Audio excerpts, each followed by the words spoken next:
Hello friends. तो दिन के 11 बज चुके हैं और हम लोग तैयार हैं साइंस के एक शानदार क्लास के लिए।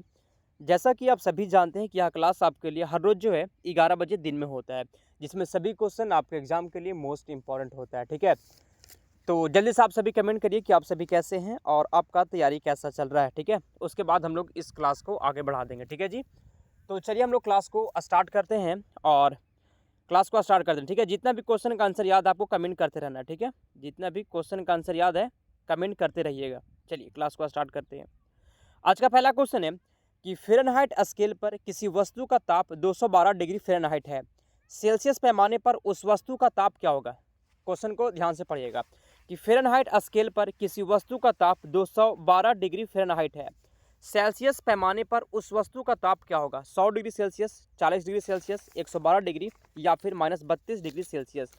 तो पहला का सही जवाब हो जाएगा 100 डिग्री सेल्सियस, इसका सही जवाब है। फ़ारेनहाइट स्केल पर किसी वस्तु का ताप 212 डिग्री फ़ारेनहाइट है, तो सेल्सियस पैमाने पर उस वस्तु का ताप क्या होगा? याद रखिएगा फ्रेंड्स, सही जवाब हो जाएगा 100 डिग्री सेल्सियस, इसका सही आंसर हो जाएगा। नेक्स्ट क्वेश्चन है दूसरा नंबर कि दिल्ली में जल का क्वथनांक 100 डिग्री सेल्सियस है, तो मसूरी में जल का तापमान क्या होगा? बहुत अच्छा क्वेश्चन एग्जाम में आ सकता है। ठीक है, कि दिल्ली में जल का क्वथनांक 100 डिग्री सेल्सियस है, तो मसूरी में जल का तापमान क्या होगा? तो दूसरा का सही जवाब है 100 डिग्री सेल्सियस से कम होगा। दूसरा का फ्रेंड्स ऑप्शन नंबर बी हो जाएगा। ठीक है, दूसरा का ऑप्शन नंबर बी हो जाएगा। नेक्स्ट क्वेश्चन है तीसरा नंबर कि सेल्सियस मापक्रम पर जल के क्वथनांक तथा हिमांक होते हैं क्रमशः। सेल्सियस तापक्रम पर जल के क्वथनांक तथा हिमांक होते हैं क्रमशः 212 डिग्री सेल्सियस तथा 32 डिग्री सेल्सियस, 32 डिग्री सेल्सियस तथा 212 डिग्री सेल्सियस। इसमें से सही जवाब क्या होगा? आंसर बताइए। सेल्सियस मापक्रम पर, ठीक है, सेल्सियस की बात हो रही है यहाँ पे, जल के क्वथनांक और हिमांक। तो याद रखिए जल का जो क्वथनांक होता है, याद रखिए 100 डिग्री सेल्सियस, और हिमांक होता है 0 डिग्री सेल्सियस। बहुत अच्छा क्वेश्चन है। ठीक है, एग्जाम में ये क्वेश्चन पूछा गया है और आपके एग्जाम में भी आ सकता है, इसीलिए याद रखिएगा इस क्वेश्चन को। नेक्स्ट क्वेश्चन है चौथा नंबर कि निम्नलिखित तापमापियों में से किसे पायरोमीटर कहा जाता है? निम्नलिखित तापमापियों में से किसे पायरोमीटर कहा जाता है? विकिरण तापमापी, गैस तापमापी, द्रव तापमापी, ताप विद्युत तापमापी। क्वेश्चन कहता है कि निम्नलिखित तापमापियों में से किसे पायरोमीटर कहा जाता है? तो चौथा का सही जवाब हो जाएगा पायरोमीटर कहा जाता है। किसको? विकिरण तापमापी को पायरोमीटर कहा जाता है। चौथा का सही जवाब हो जाएगा ऑप्शन नंबर ए। पांचवा नंबर क्वेश्चन है कि थर्मोकपल किसके द्वारा बनाया जाता है? थर्मोकपल किसके द्वारा बनाया जाता है? दो असदृश धातु, दो एक सदृश धातु से, दो अधातुओं से, इसमें से कोई नहीं। तो थर्मोकपल किसके द्वारा बनाया जाता है जी? सही जवाब हो जाएगा दो अदृश्य धातुओं से, ऑप्शन नंबर ए हो जाएगा। ठीक है, चलिए छठा नंबर क्वेश्चन है कि ताप्त जल के थैलों में जल का प्रयोग किया जाता है क्योंकि, सुनिए, ताप्त जल के थैलों में जल का प्रयोग किया जाता है क्योंकि, तो इसका सही जवाब हो जाएगा क्योंकि इसकी विशिष्ट उष्मा अधिक है, क्योंकि इसकी विशिष्ट उष्मा अधिक है। छठा का सही जवाब हो जाएगा ऑप्शन नंबर 20 का सही जवाब है। चलिए अगला क्वेश्चन है फ्रेंड्स, सातवां नंबर क्वेश्चन कहता है कि जब बर्फ को 0 डिग्री सेल्सियस से 10 डिग्री सेल्सियस तक गर्म किया जाता है तो जल का आयतन क्या होगा? जब बर्फ को 0 डिग्री सेल्सियस से 10 डिग्री सेल्सियस तक गर्म किया जाता है तो जल का आयतन क्या हो जाएगा? याद रखिए जल का आयतन हो जाएगा, पहले कम होगा और उसके बाद बढ़ जाएगी। ठीक है, पहले कम होगा उसके बाद बढ़ जाएगी। पहले सातवां का सही जवाब हो जाएगा ऑप्शन नंबर ए, इसका सही आंसर है। 8 नंबर क्वेश्चन है कि शीशे की छड़ जब भाप में रखी जाती है तो इसकी लंबाई बढ़ जाती है, परंतु इसकी चौड़ाई क्या हो जाएगा? तो इसकी चौड़ाई जो होता है अव्यवस्थित होती है। 8वां का ऑप्शन नंबर सी हो जाएगा। नेक्स्ट क्वेश्चन 9वां नंबर कि अत्यधिक शीत ऋतु में पहाड़ों पर पानी की पाइपलाइनें फट जाती है, इसका कारण क्या है? अत्यधिक शीत ऋतु में, ठीक है, अत्यधिक शीत ऋतु में पहाड़ पर जो है पानी की पाइपलाइनें फट जाती है, इसका कारण क्या है? याद रखिए बहुत अच्छा क्वेश्चन है, क्योंकि पाइप में पानी जमने पर फैल जाता है। सुनिए, पानी जो है जमने पर फैलता है, इसलिए पाइप जो होता है फट जाता है। ठीक है, एग्जाम में क्वेश्चन ये वाला आ सकता है, अच्छे से इसको याद कर लीजिए। ठीक है, चलिए आगे बढ़ते हैं हम लोग अगले क्वेश्चन की ओर चलते हैं। 10 नंबर क्वेश्चन है कि ऊष्मा के संचरण की किस विधि में पदार्थ के अणु एक स्थान से दूसरे स्थान तक स्वयं नहीं जाते हैं? ऊष्मा के संचरण की किस विधि में पदार्थ के अणु एक स्थान से दूसरा स्थान तक खुद नहीं जाते हैं? 10वां का सही जवाब हो जाएगा चालन, इसका सही जवाब है 10 का फ्रेंड्स ऑप्शन नंबर सी इसका बिल्कुल सही जवाब है। 11 नंबर क्वेश्चन है जब किसी बोतल में पानी भरा जाता है और उसे जमने दिया जाता है तो बोतल टूट जाती है क्योंकि, इसका सही जवाब बताइए। जब किसी बोतल में पानी भरा जाता है और उसे जमने दिया जाता है तो बोतल टूट जाती है, इसका कारण क्या है? सही जवाब हो जाएगा, अभी बताए थे आपको कि जब जमने दिया जाता है पानी को तो बोतल टूट जाती है क्योंकि पानी जमने पर फैलता है। सही जवाब हो जाएगा ऑप्शन नंबर डी। चलिए 12 नंबर क्वेश्चन है धातु की चायदनियों में लकड़ी के हैंडल क्यों लगे होते हैं? ठीक है। जो धातु की मतलब जो चायदानियाँ होता है, ठीक है, जो छानने वाला होता है उसमें लकड़ी का हैंडल लगा होता है। तो इसका रीज़न क्या है, कारण क्या है, ठीक है। तो फ्रेंड्स याद रखिए 12 का सही जवाब हो जाएगा। लकड़ी ऊष्मा की कुचालक होती है इसीलिए, ठीक है। लकड़ी जो होता है ऊष्मा की कुचालक होती है, इसीलिए वहाँ पे लकड़ी लगा होता है, क्योंकि ताकि हाथ ना जले, ठीक है। वो हीट हो जाएगा तो हाथ जलेगा, उससे बचने के लिए लगाया जाता है लकड़ी का हैंडल, क्योंकि लकड़ी की ऊष्मा जो होती है वो कुचालक होती है। फ्रेंड्स ऑप्शन नंबर सी हो जाएगा। 13 नंबर क्वेश्चन है कि एक धातु की ठोस गेंद के अंदर कोटर है। जब इस धातु को गर्म किया जाएगा तो कोटर का आयतन क्या हो जाएगा? सही जवाब इसको बताइए। इसका सही आंसर क्या हो जाएगा? एक धातु की ठोस गेंद के अंदर कोटर है। जब इस धातु के गेंद को गर्म किया जाएगा, यहाँ पे गेंद होगा, गर्म किया जाएगा तो कोटर का आयतन क्या हो जाएगा? याद रखिएगा सही जवाब है बढ़ जाएगा। फ्रेंड 13 का डी हो गया। नेक्स्ट क्वेश्चन है 14 नंबर कि द्रव और गैसों में ऊष्मा का स्थानांतरण किस विधि द्वारा होता है? द्रव और गैस, ठीक है। द्रव और गैस में ऊष्मा का जो स्थानांतरण है किस विधि द्वारा होता है? विकिरण, संवहन, चालन या फिर इसमें से सभी। तो 14 का सही जवाब है संवहन, इसका आंसर हो जाएगा। फ्रेंड 14 का ऑप्शन नंबर बी हो गया, ठीक है। द्रव और गैस में ऊष्मा का जो स्थानांतरण हो किस विधि द्वारा होता है? तो संवहन द्वारा होता है। 14 का ऑप्शन नंबर बी हो जाएगा। 15 नंबर क्वेश्चन है कि सूर्य की ऊष्मा पृथ्वी पर निम्नलिखित में से किस प्रकार के माध्यम से आती है? सूर्य की ऊष्मा जो होता है पृथ्वी पर किस प्रकार के संचार माध्यम से आती है? विकिरण, संनयन, ताप विनिमय या फिर संवहन। क्या होगा सही जवाब? सूर्य की ऊष्मा पृथ्वी पर निम्नलिखित में से किस प्रकार के संचार माध्यम से आती है? सही जवाब हो जाएगा फ्रेंड्स विकिरण से। 15 का ऑप्शन नंबर ए हो जाएगा। 16 नंबर क्वेश्चन है ऊष्मा संचरण की वह विधि जिसमें माध्यम के कण गति नहीं करते हैं कौन सी है? ऊष्मा संचरण की वह विधि जिसमें माध्यम के कण गति नहीं करते हैं वह कौन सी है? विकिरण, संवहन, चालन, इसमें से कोई नहीं। तो ऊष्मा संचरण की वह विधि जिसमें माध्यम के कण गति नहीं करते हैं वह कौन सी है? सही जवाब है फ्रेंड्स 16 का ऑप्शन नंबर ए विकिरण, इसका आंसर हो जाएगा। फ्रेंड्स याद रखिएगा, ठीक है। इसका सही जवाब है विकिरण, 16 का ए हो गया। 17 नंबर क्वेश्चन है जी कि एक टेबल पंखे को बंद कमरे में चलाने पर कमरे का हवा क्या हो जाएगा? सुनिए, एक पंखे को बंद कमरे में चला रहे हैं, ठीक है। एक पंखे को बंद कमरे में चलाने पर जो कमरे का हवा हो वो क्या हो जाएगा? ठीक है, गर्म हो जाएगा, ठीक है। याद रखिए फ्रेंड्स गर्म हो जाएगा। अगर यहाँ पे ताप की बात रहता तो ताप जो है बढ़ जाएगा, ऐसे होगा इसका आंसर, ठीक है। 17 का सी हो गया। 18 नंबर क्वेश्चन है निम्नलिखित में से कौन ऊष्मा का सबसे अच्छा सुचालक है? ऊष्मा का सबसे अच्छा सुचालक है। 18 का सही जवाब ऊष्मा का सबसे अच्छा सुचालक है। तो फ्रेंड्स 18 का सही जवाब है समुद्र का पानी जो होता है ऊष्मा का सबसे अच्छा सुचालक है। 18 का बी हो जाएगा। 19 नंबर क्वेश्चन है कि सूर्य विकिरण का कौन सा भाग सोलर कुकर को गर्म कर देता है? सूर्य विकिरण का कौन सा भाग सोलर कुकर को गर्म कर देता है? 19 का सही जवाब हो जाएगा अवरक्त किरण जो है, अवरक्त किरण इसका सही जवाब है। फ्रेंड्स 19 का ऑप्शन नंबर ए हो जाएगा। सूर्य विकिरण का कौन सा भाग सोलर कुकर को गर्म कर देता है?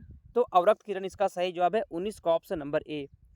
20 नंबर क्वेश्चन है कि आणविक संगठन के द्वारा ऊष्मा का संप्रेषण क्या कहलाता है? आणविक संगठन के द्वारा ऊष्मा का संप्रेषण क्या कहलाता है? संवहन, विकिरण, परिकर्णन या फिर चालन। तो आणविक संगठन के द्वारा, ठीक है, आणविक संगठन के द्वारा ऊष्मा का संप्रेषण क्या कहलाता है? तो संवहन कहलाता है। फ्रेंड्स 20वां का ऑप्शन नंबर ए इसका सही आंसर हो जाएगा, ठीक है।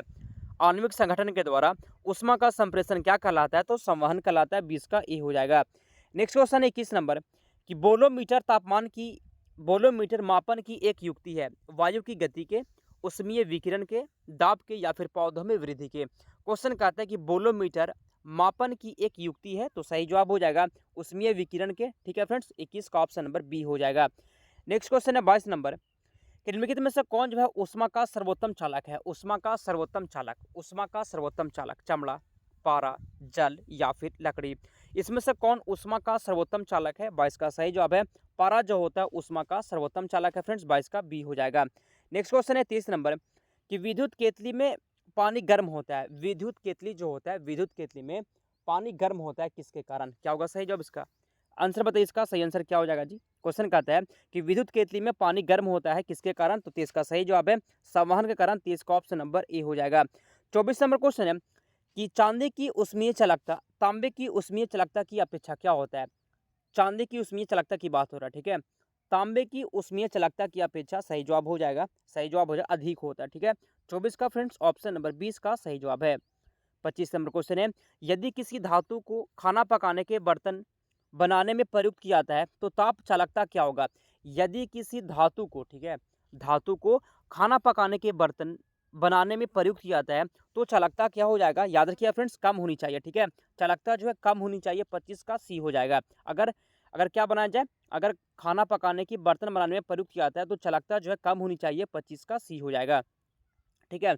और आप सभी को बता दें, अभी तक आप टेलीग्राम से अगर नहीं जुड़े हैं तो डिस्क्रिप्शन में लिंक है टेलीग्राम का, क्लिक करके आप टेलीग्राम चैनल से जुड़ जाइए, वहीं पे आपको सारा अपडेट देते हैं। ठीक है, चलिए आगे बढ़ते हैं हम लोग। 26 नंबर क्वेश्चन है, निम्नलिखित द्रव में कौन उष्मा का बहुत अच्छा चालक है? उष्मा का बहुत अच्छा चालक है, पानी, ईथर, बेंजीन या फिर पारा। पानी का सॉरी द्रव में कौन सा उष्मा का बहुत अच्छा चालक है? तो सही जवाब हो जाएगा उष्मा का बहुत अच्छा चालक, पारा जो है उष्मा का बहुत अच्छा चालक होता है, 26 का डी हो जाएगा। 27 नंबर क्वेश्चन है कि उष्मा के स्थानांतरण की किस विधि में माध्यम के कण गति नहीं करते हैं, कौन सी है? उष्मा के स्थानांतरण की किस विधि में माध्यम के कण गति नहीं करते हैं, इसमें से कौन सी है? तो सही जवाब है विकिरण, इसका सही जवाब हो जाएगा जी 27 का ऑप्शन नंबर ए हो गया। ठीक है, 27 का ऑप्शन नंबर ए हो गया। 28 नंबर क्वेश्चन है कि ठोस से द्रव में पदार्थ के अवस्था परिवर्तन को क्या कहते हैं? ठोस से द्रव हो गया, ठीक है, कोई चीज़ ठोस था वो द्रव हो गया, तो यह जो अवस्था परिवर्तन हुआ ठोस से द्रव में, ठीक है, जो ठोस से द्रव में पदार्थ की अवस्था का जो परिवर्तन हुआ जी, इसको कहते क्या है? इसको गलन कहा जाता है। ठीक है, कोई ठोस से गल कर द्रव हो गया तो उसको गलन कहेंगे। 28 का सी हो गया। ठीक है, बहुत अच्छा क्वेश्चन, एग्जाम में आ सकता है। 29 नंबर क्वेश्चन है कि अपद्रव्यों को मिलाने से गलनांक पर क्या प्रभाव पड़ता है? अपद्रव्यों को मिलाने से गलनांक पर क्या प्रभाव पड़ता है? अपरिवर्तित रहता है, घटता है, बढ़ता है, इसमें से कोई नहीं। तो अपद्रव्यों को मिलाने से गलनांक पर क्या प्रभाव पड़ता है? 29 का सही जवाब है ऑप्शन बी, घट जाता है। ठीक है फ्रेंड्स, 29 का बी हो जाएगा, घट जाता है। चलिए 30 नंबर क्वेश्चन है कि वह ताप जिस पर बर्फ, पानी और वाष्प संतुलन में रहता है क्या कहलाता है? वह ताप जिस पर बर्फ, पानी और वाष्प, ठीक है, जिस पर बर्फ जो है पानी और वाष्प संतुलन में रहता है क्या कहते हैं? क्वथनांक, क्रांतिक ताप, त्रिक बिंदु, हिमांक। 30 का सही जवाब हो जाएगा त्रिक बिंदु कहा जाता है, 30 का सी हो गया। 31 नंबर क्वेश्चन है किसी निश्चित द्रव के लिए वाष्पन की दर निर्भर करती है? किसी निश्चित द्रव के लिए वाष्पन की दर निर्भर करती है, याद रखिए फ्रेंड्स, सही जवाब हो जाएगा उपरोक्त सभी पर, वायु ताप पर, द्रव की खुली सतह के क्षेत्रफल पर या फिर द्रव के ताप पर। 31 का डी हो जाएगा। ठीक है, 31 का सही जवाब है ऑप्शन नंबर डी, बिल्कुल सही जवाब हो जाएगा। 32 नंबर क्वेश्चन है कि जिस ताप पर कोई द्रव उष्मा पाकर वाष्प में बदल जाता है क्या कहलाता है? जिस टेम्परेचर पर, जिस ताप पर कोई द्रव उष्मा पाकर वाष्प में बदलता है क्या कहलाता है? 32 का सही जवाब है क्वथनांक कहलाता है। ठीक है जी, ऑप्शन नंबर ए हो जाएगा 32 का, ऑप्शन नंबर ए इसका सही जवाब है। 33 नंबर क्वेश्चन है कि निम्न तापीय इंजनों का अनुप्रयोग होता है, निम्न तापीय इंजनों का अनुप्रयोग होता है रॉकेट प्रौद्योगिकी में, अतिचालकता विषयक अनुसंधानों में, पनडुब्बी नोदन में या फिर तुषार मुक्त परिस्थितियों में। इसका सही जवाब क्या हो जाएगा? निम्न तापीय इंजनों का अनुप्रयोग होता है, सही जवाब हो जाए फ्रेंड्स रॉकेट प्रौद्योगिकी में, ऑप्शन नंबर ए हो जाएगा। ठीक है, तापीय इंजनों का जो अनुप्रयोग होता है, तापीय इंजनों का जो अनुप्रयोग होता है रॉकेट प्रौद्योगिकी में होता है, 33 का ए हो जाएगा। ठीक है, 34 नंबर क्वेश्चन है कि शुद्ध पदार्थों में कोई अन्य पदार्थ मिला देने पर उसके गलनांक पर क्या प्रभाव पड़ता है? शुद्ध पदार्थ में कोई अन्य पदार्थ मिला देने पर उसके गलनांक पर क्या प्रभाव पड़ता है? अपरिवर्तित रहता है, घट जाता है, बढ़ जाता है या फिर पहले बढ़ता है फिर घटता है। तो शुद्ध पदार्थ में कोई अन्य पदार्थ मिला देने पर उसके गलनांक पर क्या प्रभाव पड़ता है? 34 का सही जवाब है घट जाता है। ठीक है जी, 34 का सही जवाब हो जाएगा ऑप्शन नंबर बी, घट जाता है। 35 नंबर क्वेश्चन है कि द्रव से वाष्प में पदार्थ के अवस्था परिवर्तन को क्या कहते हैं?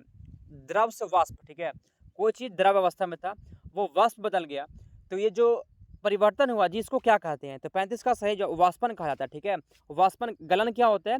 जब कोई ठोस पदार्थ, ठीक है, जब कोई ठोस पदार्थ द्रव बन जाता है तो उसको गलन कहते हैं। लेकिन यहाँ पे क्वेश्चन है कि द्रव से वाष्प बन गया तो इसको क्या कहेंगे फ्रेंड्स? क्या कहेंगे? इसको वाष्पन कहा जाता है। 35 का बी हो गया। 36 दाब बढ़ने से किसी द्रव का क्वथनांक क्या होता है? दाब बढ़ने से किसी द्रव का क्वथनांक क्या होता है? याद रखिए फ्रेंड्स, बढ़ जाएगा। 36 का डी हो गया। 37 नंबर क्वेश्चन है कि मिश्र धातुओं के गलनांक उनके अवयवी धातुओं की अपेक्षा, मिश्र धातुओं के गलनांक उनके अवयवी धातुओं की अपेक्षा, उनकी अवयवी धातुओं की अपेक्षा निम्न होते हैं। 37 का सी हो जाएगा। ठीक है, 37 का सी हो जाएगा। 38 नंबर क्वेश्चन है कि जिस ताप पर कोई ठोस पदार्थ उष्मा पाकर द्रव में बदल जाता है क्या कहलाता है? जिस ताप पर कोई ठोस, जिस टेम्परेचर पर कोई ठोस पदार्थ उष्मा पाकर द्रव में बदल गया, ठीक है, क्या कहलाता है? तो गलनांक कहलाता है फ्रेंड्स। 38 का ऑप्शन नंबर ए हो जाएगा। ठीक है, जितने भी लोग आंसर लगा रहे हैं और जितने भी लोग नहीं लगा रहे, ठीक है, मतलब जिनको याद नहीं है क्वेश्चन, याद कर लीजिएगा। बार बार आप सभी से बोलते हैं, याद कर लीजिएगा, ठीक है। बहुत ज़्यादा इंपॉर्टेंट क्वेश्चन ये सभी। अर्थ इसका ए हो जाएगा। 39 नंबर क्वेश्चन है कि किसी ठोस पदार्थ के बिना द्रव में बदले सीधे वाष्प अवस्था में परिवर्तन को क्या कहते हैं? किसी ठोस पदार्थ के बिना द्रव में बदले सीधे वाष्प अवस्था में परिवर्तन होने को क्या कहते हैं? तो सही जवाब हो जाएगा, इसको आसवन कहा जाता है, ठीक है फ्रेंड्स। किसी ठोस पदार्थ को, मान लीजिए कोई ठोस चीज़ है, ठीक है, कोई ठोस चीज़ है और द्रव में नहीं बदलता, ठीक है, ठोस से डायरेक्ट वो वाष्प अवस्था में बदल गया, ठोस से डायरेक्ट वाष्प में, ठीक है, ठोस से डायरेक्ट वो वाष्प में बदल गया, तो इस अवस्था परिवर्तन को क्या कहते हैं? ठोस से वाष्प में, इसको आसवन कहा जाता है फ्रेंड्स। 39 का ए हो गया, ठीक है। ये जो परिवर्तन बता रहा है इसको अच्छे से समझ लीजिएगा और अच्छे से याद कर लीजिएगा, एग्जाम में आ सकता है, ठीक। ठोस से वाष्प बदल गया तो इसको आसवन कहा जाता है। नेक्स्ट क्वेश्चन की ओर बढ़ते हैं। क्या कहते हैं इसको? सॉरी, आसवन नहीं जी, इसको ऊर्ध्वापतन कहा जाता है, ठीक है, ऊर्ध्वापतन कहा जाता है। कन्फ्यूज थोड़ा सा हम, इसको ऊर्ध्वापतन कहा जाता है, ठीक है। ठोस से वाष्प में ऊर्ध्वापतन कहते हैं। सॉरी, थोड़ा सा मिस्टेक हो गया, ठीक है, कोई बात नहीं है, इसको ठीक कर लीजिएगा, ठीक है। चलिए 40 नंबर क्वेश्चन की ओर चलते हैं हम लोग। मोटर गाड़ी के रेडिएटर को ठंडा करने के लिए पानी का व्यवहार किया जाता है क्योंकि, सुनिए, मोटर गाड़ी के रेडिएटर को ठंडा करने के लिए पानी का व्यवहार किया जाता है क्योंकि, तो 40 का सही जवाब हो जाएगा, पानी की विशिष्ट ऊष्मा अधिक होती है। 40 का फ्रेंड्स ऑप्शन नंबर डी हो गया। 41 नंबर क्वेश्चन है कि किसी पदार्थ के एकांक द्रव्यमान का ताप 1 डिग्री सेल्सियस बढ़ाने में लगी ऊष्मा क्या है? किसी पदार्थ के एकांक द्रव्यमान का ताप 1 डिग्री सेल्सियस बढ़ाने में लगी ऊष्मा जो है, लगी ऊष्मा हो जाएगा फ्रेंड्स, विशिष्ट ऊष्मा उसका हो जाएगा 41 का डी हो गया। 42 नंबर क्वेश्चन है कि वायुमंडल में आर्द्रता की उपस्थिति एक ऐसे स्टील के गिलास की बाह्य सतह पर जल की बूंदे देखकर सुनिश्चित की जाती है जो भरा हो, जो किससे भरा हो? जो ठंडे जल से भरा हो, ठीक है। क्वेश्चन को ध्यान से पढ़िएगा, थोड़ा सा लंबा क्वेश्चन है। वायुमंडल में आर्द्रता की उपस्थिति एक ऐसे स्टील के गिलास की बाह्य सतह पर जल की बूंदे देखकर सुनिश्चित की जाती है जो भरा हो ठंडे जल से। क्या सुनिश्चित करना है? वायुमंडल में आर्द्रता की उपस्थिति, ठीक है। तो इसको कैसे किया जाता है फ्रेंड्स? इसको क्या देकर सुनिश्चित किया जाता है? जो भरा हो ठंडे जल से। 42 का बी हो जाएगा, याद रखिएगा, बहुत अच्छा क्वेश्चन है। 43 नंबर क्वेश्चन कहता है कि अफ्रीका के काली त्वचा वाले व्यक्ति ब्रिटेन के सफ़ेद त्वचा वाले व्यक्तियों की तुलना में, सही जवाब हो जाएगा, अधिक गर्मी महसूस करते हैं। 43 का डी हो जाएगा, ठीक है। 43 का डी हो गया फ्रेंड्स, ऑप्शन नंबर डी हो जाएगा। 44 नंबर क्वेश्चन है कि शीतकाल में कपड़े हमें गर्म रखते हैं क्योंकि, तो शीतकाल में कपड़े हमें गर्म रखते हैं क्योंकि शरीर की ऊष्मा को बाहर जाने से रोकते हैं। 44 का बी हो जाएगा, ठीक है। 44 का ऑप्शन नंबर बी हो गया। नेक्स्ट क्वेश्चन है 45 नंबर कि ऊनी कपड़े सूती वस्त्रों की अपेक्षा गर्म होते हैं क्योंकि वे, सुनिए, ऊनी कपड़ा जो होता है, ऊनी कपड़े सूती वस्त्र की अपेक्षा गर्म होते हैं क्योंकि, तो फ्रेंड्स सही जवाब हो जाएगा क्योंकि ताप के अच्छे रोधक होते हैं। 45 का सी हो जाएगा, ठीक है, 45 का सी हो जाएगा। 46 नंबर क्वेश्चन है कि किस विधि से ऊष्मा स्थानांतरण को न्यूनतम करने के लिए थर्मल पास्कल की दीवारों पर क्लई की जाती है? विकिरण, संवहन, चालन, इनमें से सभी। क्वेश्चन कहता है किस विधि से ऊष्मा स्थानांतरण को न्यूनतम करने के लिए थर्मल पास्कल की दीवारों पर क्लई की जाती है? 46 का ए हो जाएगा फ्रेंड्स, विकिरण इसका सही जवाब है। 47 नंबर क्वेश्चन है कि थर्मल फ्लास्क में ऊष्मा का क्षय रोका जा सकता है। थर्मल फ्लास्क में ऊष्मा का क्षय रोका जा सकता है किससे? तो सही जवाब हो जाएगा चालन, संवहन व विकिरण से। 47 का बी हो जाएगा। 48 नंबर क्वेश्चन है कि न्यूटन का शीतलन नियम लागू तभी होता है जब, न्यूटन का शीतलन नियम, ठीक है, न्यूटन का शीतलन नियम लागू तभी होता है जब 48 का सही जवाब हो जाएगा ताप में अंतर बहुत ज़्यादा ना हो। 48 का ऑप्शन नंबर सी हो जाएगा। 49 नंबर क्वेश्चन है कि अच्छे उत्सर्जक अच्छे अवशोषक होते हैं, यह नियम किसका है? तो सही जवाब हो जाएगा किरचॉफ का नियम फ्रेंड्स। 49 का डी हो जाएगा। लास्ट क्वेश्चन आपका है आज के क्लास का कि धूप से बचने के लिए छाते में रंग संयोजन निम्न में से कौन सा सबसे उचित है? धूप से बचने के लिए छाते में रंग का संयोजन जो है, सही जवाब हो जाएगा ऊपर सफ़ेद नीचे काला। 50 का फ्रेंड्स ऑप्शन नंबर बी हो जाएगा। अब यह क्लास जो होगा, अब एक क्लास आपका कितना बजे होता है? इसके बाद आपका 8 बजे रात में होता है। टॉप 50 क्वेश्चन पढ़ दो इसमें, जिसमें जीके का क्वेश्चन होता है और साइंस का क्वेश्चन होता है, ठीक है। तो क्लास कैसा लगा कमेंट करिए और क्लास को फ्रेंड्स अब हम लोग समाप्त कर देंगे, ठीक है। चलिए समाप्त करते हैं।